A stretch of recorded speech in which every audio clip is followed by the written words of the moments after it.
할렐루야. 오늘도 반갑습니다. 여러분, 하나님과 함께 하시는, 또 하나님의 말씀을 사모하는 화평방송 청취자 여러분, 주님의 이름으로 축복합니다.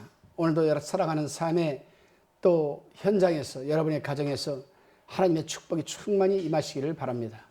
오늘은 잠언서 5장 1절로 23절의 말씀을 가지고 가장 범하기 쉬운 죄가 무엇인가라는 주제로 묵상한 것을 나눠봅니다. 세상에서 사람들이 제일 범하기 쉬운 죄가 무엇일까? 가장 강력하고 떨쳐내기가 힘든 유혹이 무엇일까? 그것은 바로 성적인 문제가 아닌가 생각합니다. 이 성적인 문제에 대해서 누구보다도 경험이 많았던 솔로몬은 5장에서 육체적 욕망이나 간음, 음란, 간통을 삼가라고 지금 강력히 권고하고 있습니다.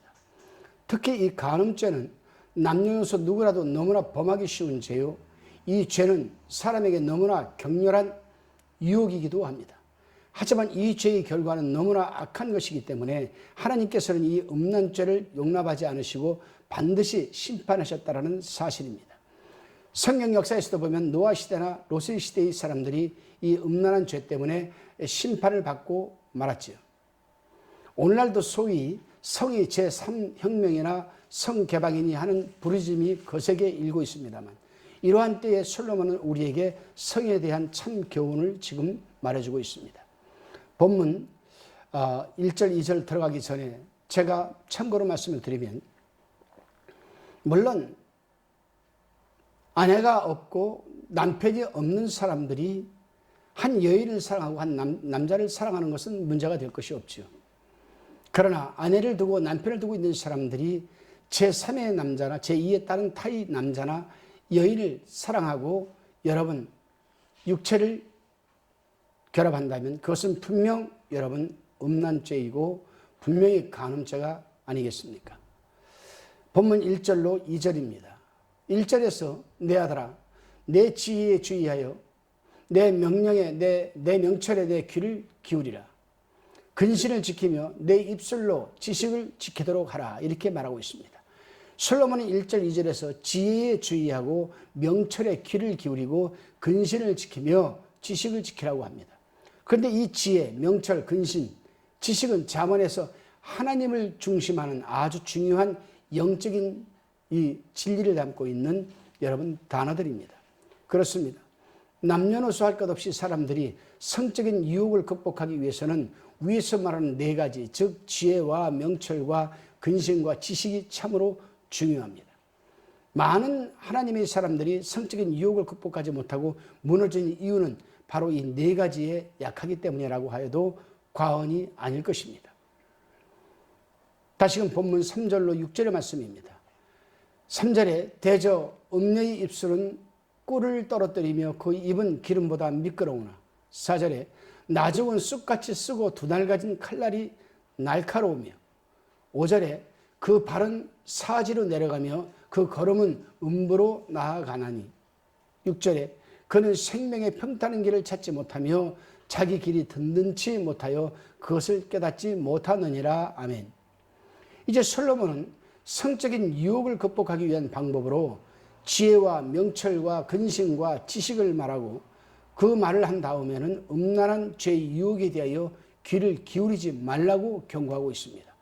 본문 3절에서 대저 음녀의 입술은 꿀을 떨어뜨리며 그 입은 기름보다 미끄러우나 라고 합니다.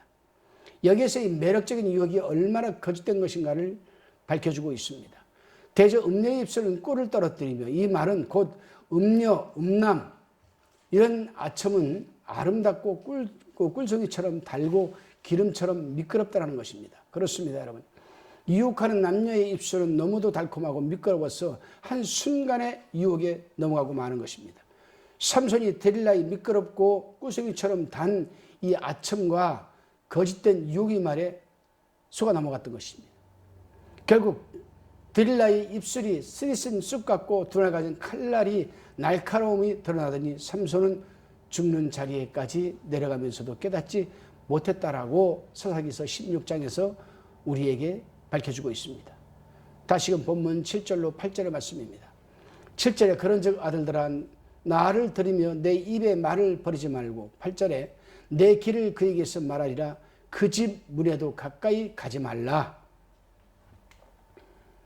솔로몬이 수많은 여자들과의 관계와 경험 속에서 깨달은 것은 그런 여자와 남자에게서 멀리 하라는 겁니다. 그런 여자와 남자의 집 문에도 가까이 하지 말라고 강력하게 지금 경고하는 겁니다. 그렇습니다, 여러분. 음녀와 음남을 피하는 길은 단 한 가지입니다. 아예 이기지 못할 바에는 피하고 멀리하는 것이 상책입니다. 요셉이 보디발의 아내에게서 그랬습니다. 요즘 많은 사람들이 코로나19에 대한 두려움으로 또 이상하게 지금 원숭이 두창이라는 이 질병으로 인해서 두려움을 갖고 있습니다. 그 두려움으로 오염된 지역과 사람을 의식적으로 피해 다니듯이 성적인 죄성을 피해야 할 겁니다. 다시금 본문 9절로 14절의 말씀입니다. 이제 솔로몬은 음녀와 음남에게서 빠진 자들이 어떻게 되는지 말하고 있습니다. 먼저는 내 존영이 남에게서 잃어버리게 되며, 이 말은 명성을 사라지게 한다는 뜻입니다.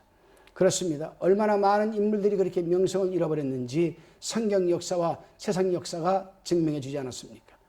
다음으로는 아까운 시간을 낭비한다라고 합니다. 본문 9절에 보니까 내 수완이 잠포자에게 빼앗기게 될까 하노라라고 지금 말하고 있습니다. 여기에서 잠포자는 여러 가지로 해석이 되는 말인데, 잔인한 자, 포악한 자라는 뜻으로 남, 9절에 상절에 보면 남, 또 타인 10절 상절에, 또 외인 10절 하반절에, 그러니까 남, 타인, 외인, 또 음녀를 의미한다고 해석하는 단어입니다. 그렇습니다, 여러분. 많은 사람들이 음녀에 대해 달콤하고 미끄러운 말에 속아서 쫓아다니느라 많은 시간을 허비하고 있습니다. 그러다 보니 재산을 탕진시키고 10절에서 말하는 것처럼 건강을 해치게 되는 것이라고 11절에서 말하고 있습니다. 솔로몬이 자신의 아비 다윗이 그런 전철을 밟았던 사람입니다. 결국에 솔로몬은 자신이 그런 삶에 대해서 후회가 막심했던 것을 지금 고백하면서 경고하고 있는 것이 12절에서 14절 말씀입니다. 다시금 15절로 20절까지의 묵상의 내용입니다. 고대 사회에서나 성경에서는 아내를 우물이나 쇠무로 비유를 하고는 했습니다. 그래서 아가서 4장 12절에서 신부를 덮은 우물이라고 또는 봉한 샘이라 했고, 15절에서는 동산의 샘이나 생수의 우물이라고 불렀던 것입니다. 그래서 15절에서 18절에 아내, 즉 정당하게 혼인한 아내를 솟아오르는 특수한 샘에 비유하였고, 또 남편의 욕망을 채워줄 샘물로 비유한 것입니다. 그렇습니다, 여러분. 15절 서두에 보게 되면은 너는 내 우물에서 물을 마시며 내 샘에서 흐르는 물을 마시라고 하였습니다.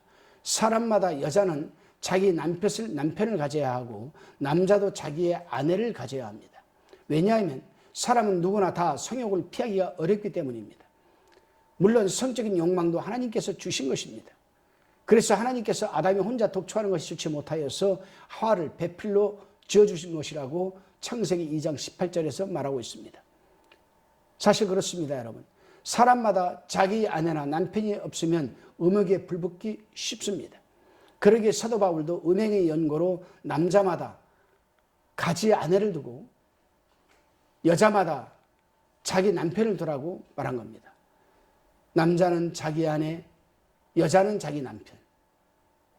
고린도전서 7장 1절을 한번 읽어보시기 바랍니다. 다시금 본문 21절로 23절의 말씀입니다. 본문을 봉독해 보면 21절에 대저 사람의 길은 여호와의 눈앞에 있나니 그가 그 모든 길을 평탄케 하시느니라. 22절에 악인은 자기의 악에 걸리며 그 죄의 줄에 매이나니 23절에 그는 훈계를 받지 아니함을 인하여 죽겠고 미련함이 많음을 인하여 혼미하게 되느니라. 아멘. 솔로몬은 음란을 피할 수도 있고 또 음란을 피할 수 있는 또 다른 최후의 방책을 지금 말해주고 있습니다. 그것은 곧 언제나 지켜보고 계시는 하나님을 의식하고 그 하나님을 경외하며 살라는 것입니다. 이 말을 한 단어로 얘기하면 코람데오입니다. 하나님이 내 앞에 계시고 내가 하나님 앞에 계신 그런 다는 의식. 그렇습니다. 하나님은 언제나 의인이든 악인이든 감찰하고 계십니다. 우리 마음과 생각도 감찰하시는 하나님이라고 히브리서 4장 12절에서 증거하고 있습니다. 그래서 여러분 이사야서 18장 4절에서 하나님이 말씀하시기를 내가 나의 처소에서 조용히 감찰함이 쪼이는 일광 같고라고 말하고 있는 것입니다. 일광은 어두운 데 있는 것을 밝게 드러내는 것 아니겠습니까? 그러기에 창세기 16장 13절에서 하갈은 여호와의 이름을 감찰하시는 하나님이라고 했던 것입니다. 온 천지 사방에서 우리를 감찰하고 계시는 그 하나님을 의식하며 경외하는 삶을 사는 것만이 승리할 수 있는 비결인 것입니다. 오늘 하루도 여러분 정말 멋있는 하나님이 기뻐하는 남편과 아내가 되시기를 주님의 이름으로 축원합니다. 기도드리시겠습니다.